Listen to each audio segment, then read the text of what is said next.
SSC-GD police constable 2025ಕ್ಕೆ ಪರೀಕ್ಷೆ ಬರೆಯಲು ತಯಾರಿ ನಡೆಸ್ತಿರ್ತಕ್ಕಂಥ ಅಭ್ಯರ್ಥಿಗಳಿಗೆ ಈ ಮಾಹಿತಿಯನ್ನು ನೀಡ್ತಾ ಇರ್ತೀನಿ. ಅಭ್ಯರ್ಥಿಗಳೇ, ಈಗಾಗಲೇ ನಾನು ಹಿಂದಿನ ವಿಡಿಯೋದಲ್ಲಿ ಒಂದು ಟೈಮ್ ಟೇಬಲ್, ಒಂದು ವೇಳಾಪಟ್ಟಿಯನ್ನು ಮಾಡಿಕೊಂಡು ನೀವು ಪ್ರತಿನಿತ್ಯ ಸ್ಟಡಿ ಮಾಡಿ ಅಂತಕ್ಕಂಥ ಮಾಹಿತಿಯನ್ನು ಮೋಟಿವೇಶನ್ ಮುಖಾಂತರ ನಾನು ನಿಮಗೆ ಹೇಳಿದ್ದೆ. ಹಾಗಾದರೆ ಈಗಾಗಲೇ ನೀವು ಟೈಮ್ ಟೇಬಲ್ ಮಾಡ್ಕೊಂಡರಿ ಅಂತ ನಾನು ತಿಳ್ಕೊತೀನಿ. ಅಭ್ಯರ್ಥಿಗಳೇ, ನೀವು ಟೈಮ್ ಟೇಬಲ್ ಮಾಡ್ಕೊಂಡ ಮೇಲೆ ಬೆಳಗ್ಗೆ ಎದ್ದು ಹೇಳ್ತೀರಿ. ಬೆಳಿಗ್ಗೆ ಎದ್ದ ತಕ್ಷಣ ಫಸ್ಟ್ ನೆನಪು ಮಾಡ್ಕೋಬೇಕಾಗಿದ್ದು ಏನಪ್ಪ ಅಂದ್ರೆ, ನಾನು 2025 ಅಂದರೆ ಈ ಸಲ SSC-GD ಪೊಲೀಸ್ ಕಾನ್ಸ್ಟೇಬಲ್ ಪರೀಕ್ಷೆಯನ್ನು ಪಾಸ್ ಮಾಡಬೇಕು, ಫಿಸಿಕಲ್ನು ಪಾಸ್ ಮಾಡಬೇಕು, ಒಟ್ಟಾರೆಯಾಗಿ ಅಂತಿಮ ಮೆರಿಟ್ನಲ್ಲಿ ನಾನು ಬರಬೇಕು. ಒಟ್ಟು ನಾ ಪಾಸ್ ಆಗಬೇಕು. ಈ ರೀತಿ ಮುಂಜಾನೆದ ಮನುಷ್ಯನಾಗ ಒಂದು 2 ನಿಮಿಷ 3 ನಿಮಿಷ ಈ ರೀತಿ ನೀವು ಹೇಳಬೇಕು. ಮನುಷ್ಯನಾಗ ಹೇಳಿ ನಡೀತದೆ. ಅಥವಾ ಒಂದು ಕನ್ನಡಿ ಮುಂದೆ ಹೋಗಿ ನಿಂತು ನಾನು SSC-GD ಪರೀಕ್ಷೆ ಈ ಸಲ ಪಾಸ್ ಮಾಡಬೇಕು, ಕನ್ನಡಿ ಮುಂದೆ ನಿಂತು ನೀವು ಹೇಳ್ಕೋದ್ರಿ. ಅಥವಾ ರೂಮ್ನಾಗ ಯಾರೂ ಇಲ್ಲ, ನೀವು ಒಬ್ಬರೇ ಇದ್ದರೂ ನೀವು ಬಾಯಿ ಮಾಡಿ ಹೇಳ್ಬೋದು, ನಾನು SSC-GD ಪೊಲೀಸ್ ಕಾನ್ಸ್ಟೇಬಲ್ ಈ ಸಲ ನಾ ಆಗಬೇಕು, ಈ ಸಲ ಪಾಸ್ ಆಗಬೇಕು. ಮುಂಜಾನೆ ಎದ್ದು ಒಂದು 2-3 ನಿಮಿಷ ಹೇಳ್ರಿ. ಈ ರೀತಿ ಹೇಳಿರಪ್ಪ ಅಂದ್ರೆ ಏನಾಗ್ತದೆ ಅಂದ್ರೆ, ಮುಂಜಾನೆ ಎದ್ದ ತಕ್ಷಣ ಮನುಷ್ಯನ ಮನಸ್ಸು ಯಾವ ರೀತಿ ಇರ್ತದಂದ್ರೆ ಸೂಕ್ತ ಮನಸ್ಸು ಅಂತೀವಿ ನಾವು. ಸೂಕ್ತ ಮನಸ್ಸು ಅಂದ್ರೆ ಏನು ರೀ, ನಾವಲ್ಲಿ ಏನು ಹೇಳ್ತೀವಿ ಅದು ಇಡೀ ಪೂರ್ತಿ ದಿನ ಎಲ್ಲ ನಮ್ಮ ಮನಸ್ಸಿನಲ್ಲಿ ಇರ್ತದಂತ. ಅದಕ್ಕಾಗಿ ಬೆಳಗ್ಗೆ ಸೂಕ್ತ ಮನಸ್ಸಿದ್ದಾಗ ನಾವು ಆ ರೀತಿ ಅಂದ್ಕೊಂಡ್ವಿ ಅಂದ್ರೆ ಇಡೀ ದಿನ ಎಲ್ಲ ನಮ್ದು ಏನಾಗ್ತದೆ, ಮನಸ್ಸು ಒಂದೇ ಕಡೆ ಆಗ್ತದೆ. ಅಲ್ಲಿ ಏನಾಗ್ತದೆ, ನೆಗೆಟಿವ್ ಥಿಂಕಿಂಗ್ ಬರೋಂಗಿಲ್ಲ, ಪಾಸಿಟಿವ್ ಥಿಂಕಿಂಗ್ ಬರಲಿಕ್ಕೆ ಆಗ್ತದೆ. ಏನಪ್ಪ ಅಂದರೆ, ನಾನು SSC-GD ಪರೀಕ್ಷೆ ಪಾಸ್ ಮಾಡಬೇಕು. ಈಗಾಗಲೇ ನಾನು ಟೈಮ್ ಟೇಬಲ್ ರೆಡಿ ಮಾಡಿದ್ದೀನಿ. ಆ ಟೈಮ್ ಟೇಬಲ್ ಪ್ರಕಾರ ನಾನು ಸ್ಟಡಿಯನ್ನು ಮಾಡಬೇಕು. ಇದು ಫಸ್ಟ್ ನಿಮ್ಮ ಮನಸ್ಸಿನಾಗ ಇರಬೇಕು ಅಭ್ಯರ್ಥಿಗಳೇ. ಆಮೇಲೆ ಇನ್ನೊಂದು ಏನಪ್ಪ ಅಂದ್ರೆ, ಯಾರೋ ನಿಮ್ಮ ಬಗ್ಗೆ ಕೆಟ್ಟದಾಗಿ ಆಡ್ಕೊಳ್ತಿರ್ತಾರೆ, ಯಾರೋ ಏನೋ ಮಾತಾಡ್ತಿರ್ತಾರೆ, ಯಾವುದ್ರ ಬಗ್ಗೆನೂ ತಲೆ ಕೆಡಿಸ್ಕೋಬಾರ್ದು ರೀ.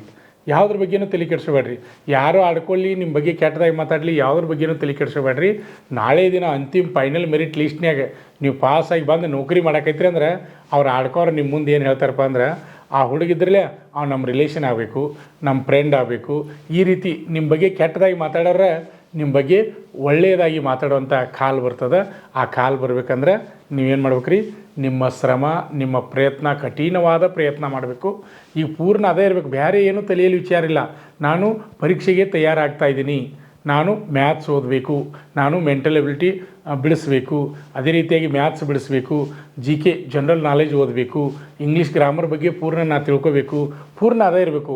ಕ್ವಶನ್ ಪೇಪರ್ ಮಾಡಲ್ ಯಾವ ರೀತಿ ಇರ್ತದೆ, ಆಮೇಲೆ ಹಿಂದೆ ಹೆಂಗಿತ್ತು, ಈಗ 5 ವರ್ಷದ ನಂತರ ಯಾವ ರೀತಿ ಕ್ವಶನ್ ಪೇಪರ್ ಬದಲಾವಣೆ ಆಗ್ತಾ ಬರ್ತಾಯಿತಿ, ಪ್ರತಿಯೊಂದನ್ನು ನಾವು ವಿಚಾರ ಮಾಡಬೇಕು. ಮಾಡಿ ನಮ್ಮ ಟೈಮ್ ಟೇಬಲ್ ಪ್ರಕಾರ ನಾವು ಕಂಟಿನ್ಯೂ ಆಗಬೇಕು. ಎಲ್ಲ ಅವಾಯ್ಡ್ ಮಾಡ್ಬೇಕು ರೀ, ಟೋಟಲಿ ಸೈಡ್ ರೀ. ಒಟ್ಟು ನಿಮ್ಮ ಗುರಿಯಲ್ಲಿ SSC-GD ಪರೀಕ್ಷೆ ಪಾಸ್ ಮಾಡೋದು, ನಾವು ಅಲ್ಲೇ ಇರ್ಬೇಕು ರೀ. ಅಲ್ಲೇ ಇದ್ದರೆ 100% ಗ್ಯಾರಂಟಿಯಾಗಿ ನಾವು ಪಾಸ್ ಹಾಕಿವಿ ಅಭ್ಯರ್ಥಿಗಳೇ. ಈಗಾಗಲೇ ಭಾಳಷ್ಟು ಜನ ಅಭ್ಯರ್ಥಿಗಳು ಟೈಮ್ ಟೇಬಲ್ ಮಾಡ್ಕೊಂಡ್ರಿ ಅಂತ. ನಾನು ಎದ್ದ ತಕ್ಷಣ ಬೇರೆ ಏನೂ ವಿಚಾರ ಇಲ್ಲ ರೀ. ಒಟ್ಟು ಪರೀಕ್ಷೆ ಕ್ವಶನ್ ಪೇಪರ ಯಾವ ರೀತಿ ಇರ್ತದೆ, ನೀವು ಬರೀ ಜನವರಿ ಕೊನೆ ವಾರ ಅಥವಾ ಫೆಬ್ರವರಿ ಮೊದಲೇ ವಾರ ಇಷ್ಟು ಪ್ರಯತ್ನ ಮಾಡಿದ್ರೆ ಸಾಕ್ರಿ, 100% ಗ್ಯಾರಂಟಿಯಾಗಿ ನೀವು ಪಾಸ್ ಹಾಕಿರಿ. ನಿಮ್ಗೆ ಓದುವಾಗ ಭಾಳ ಜನರಿಗೆ ಏನಾಗ್ತದೆ, ಓದುವಾಗ ಸುಸ್ತಾಗ್ತದೆ, ಏನು ಓದಿದ್ದು ನೆನಪರಂಗಿಲ್ಲ, ಸುಸ್ತಾಗ್ತದೆ, ನಿದ್ದೆ ಬಂದಂಗೆ ಆಗ್ತದೆ. ಆ ರೀತಿ ಆದಾಗ ನೀವು ಏನು ಮಾಡ್ಬೇಕಪ್ಪ ಅಂದ್ರೆ, ಭಾಳ ಸುಸ್ತು ಅನ್ಸಕೈತಂದ್ರೆ, ನೀವು ಓದುವಾಗ ಭಾಳ ಸುಸ್ತು ಅನ್ಸಕೈತಂದ್ರೆ ಅವಾಗ ಏನು ಮಾಡಬೇಕು, ನಿಮಗೆ ನಾನು ತೋರಿಸ್ತೀನಿ. ಅಲ್ಲಿ ಏನು ಮಾಡ್ಬೇಕಪ್ಪ ಅಂದ್ರೆ, ಕಣ್ಣು ಮುಚ್ಕೊಂಡು 2 ಕೈ, ಒಂದು ಎಡಗೈ ಮೇಲೆ ಹಿಂಗೆ ಬಲಗೈ ಇಟ್ಕೊಂಡ್ರಿ, ಒಂದು ಕಣ್ಣು ಮುಚ್ಕೊಂಡು, ಅಥವಾ 2 ಕೈಗಳನ್ನ ಈ ರೀತಿ ಇಟ್ಕೊಂಡು ಹಿಂಗೆ ಈ ರೀತಿ ಕೂತ್ಕೊಂಡಿರೋದ್ರಿ. ಕಣ್ಣು ಮುಚ್ಕೊಂಡು ಈ ರೀತಿ ಕೊಂಡಿರ್ಬೇಕು. ಚಕ್ಕ ಮುಕ್ಕಳಿ ಹಾಕ್ಕೊಂಡು ಆರಾಮ್ ಗಾಡಿ ಆಧಾರಾಗಿ ಆರಾಮ್ ಕೊಂಡಿರ್ಬೇಕು. ಕೂತು ಏನು ಮಾಡ್ಬೇಕಪ್ಪ ಅಂದ್ರೆ, ತಲೆ ಎಂದು ಹಚ್ಚಬಾರ್ದು ರೀ. ಸ್ವಲ್ಪ ಮುಖ ಹಿಂಗೆ ಕೆಳಗಿರಬೇಕು, ಕಣ್ಣು ಮುಚ್ಚಿರಬೇಕು. ಆಮೇಲೆ ನಿಮ್ಮ ಲಕ್ಷ್ಯ ಎಲ್ಲ ಎಲ್ಲಿರ್ಬೇಕಂದ್ರೆ ನಿಮ್ಮ ಉಸಿರಿನ ಕಡೆ ಇರಬೇಕು. ಮತ್ತು ಮೂಗಿನ ತುದಿ ಅದು ನೋಡಬಾರ್ದು ರೀ. ಕಣ್ಣು ಮುಚ್ಕೊಂಡು ಮೂಗಿನ ತುದಿ ನೋಡಕತ್ರ ಹೊಳೆ ತಲೆ ನುಸ್ತದೆ ರೀ. ನಿಮ್ಮ ಲಕ್ಷ್ಯ ಎಲ್ಲ ಎಲ್ಲಿರ್ಬೇಕಂದ್ರೆ ನಿಮ್ಮ ಉಸಿರಿನ ಕಡೆನೇ ಇರಬೇಕು, ಉಸಿರು ಕಡೆನೇ ನೋಡ್ತಾ ಇರಬೇಕು, ಉಸಿರಿನ ಕಡೆನೇ ಇರಬೇಕು. ಎಷ್ಟೋ ತನಕ ಕೊಂಡಿರ್ಬೇಕಪ್ಪ ಕಣ್ಣು ಮುಚ್ಕೊಂಡ್ರೆ ನೀವು 15 ನಿಮಿಷ ಕೊಂಡಿರ್ಬೇಕು ರೀ.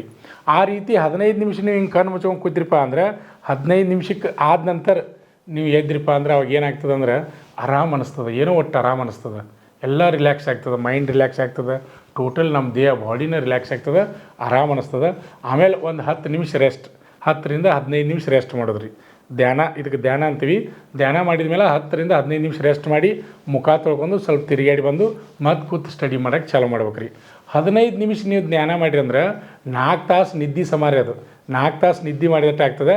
ಈ ರೀತಿ ದಿನಕ್ಕೆ ನೀವು ಎಷ್ಟು ಸಲ ಮಾಡ್ಬೇಕಪ್ಪ ಅಂದ್ರೆ, ದಿನಕ್ಕೆ 3 ಸಲ ಮಾಡ್ಬೇಕು ಧ್ಯಾನ. ದಿನಕ್ಕೆ 3 ಸಲ ಮಾಡೋದ್ರಿ. 3 ಸಲ ಮಾಡೋದಂದ್ರೆ ಯಾವಾಗ ನಿಮಗೆ ಬೇಸರ ಆಗಿರಬೇಕು. ಪೂರ್ಣ ಊಟ ಮಾಡಿ ನಾಷ್ಟ ಮಾಡಿ ಕಣ್ಣು ಮುಚ್ಕೊಂಡು ಕುಂಡಂಗಿಲ್ಲ. ಹಂಗೆ ಕೂತ್ರೆ ಏನಾಗ್ತದೆ, ನಿದ್ದೆ ಆಗ್ತದೆ. ಆ ರೀತಿ ಕುಂಡಂಗಿಲ್ಲ.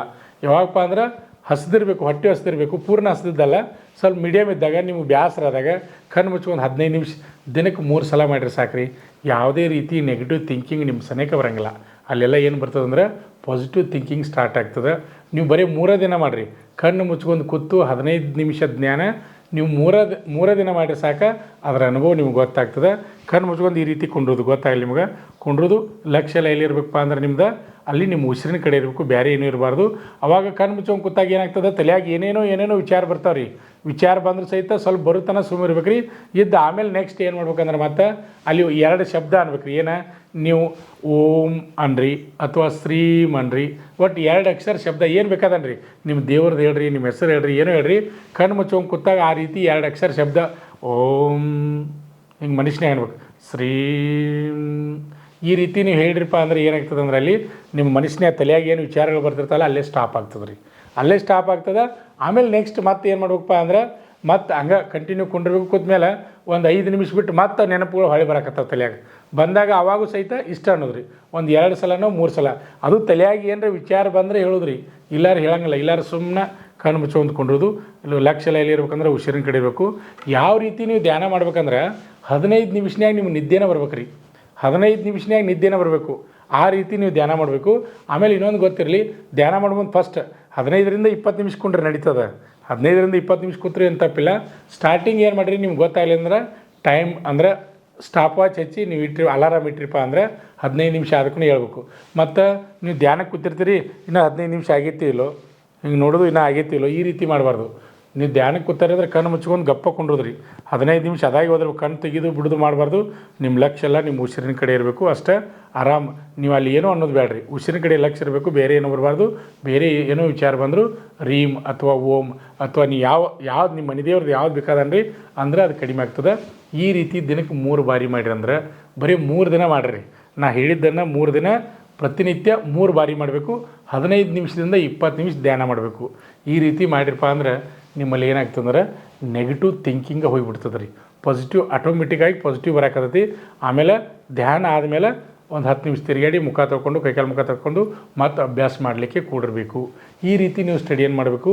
ಈಗಾಗಲೇ ಟೈಮ್ ಟೇಬಲ್ ಹಾಕ್ಕೊಂಡಿರತ್ತೆ ಅನ್ಕೊಂಡನೆ ಅಭ್ಯರ್ಥಿಗಳೇ 15 ನಿಮಿಷ ಧ್ಯಾನ ಮಾಡೋದ್ರಿಂದ ನಿಮ್ಮ ಮನಸ್ಸು ಶಾಂತ ಆಗ್ತದೆ. ಅಲ್ಲಿ ಆಟೋಮೆಟಿಕ್ಕಾಗಿ ಪಾಸಿಟಿವ್ ಥಿಂಕಿಂಗ್ ಬರಲಿಕ್ಕೆ ಪ್ರಾರಂಭ ಆಗ್ತದೆ.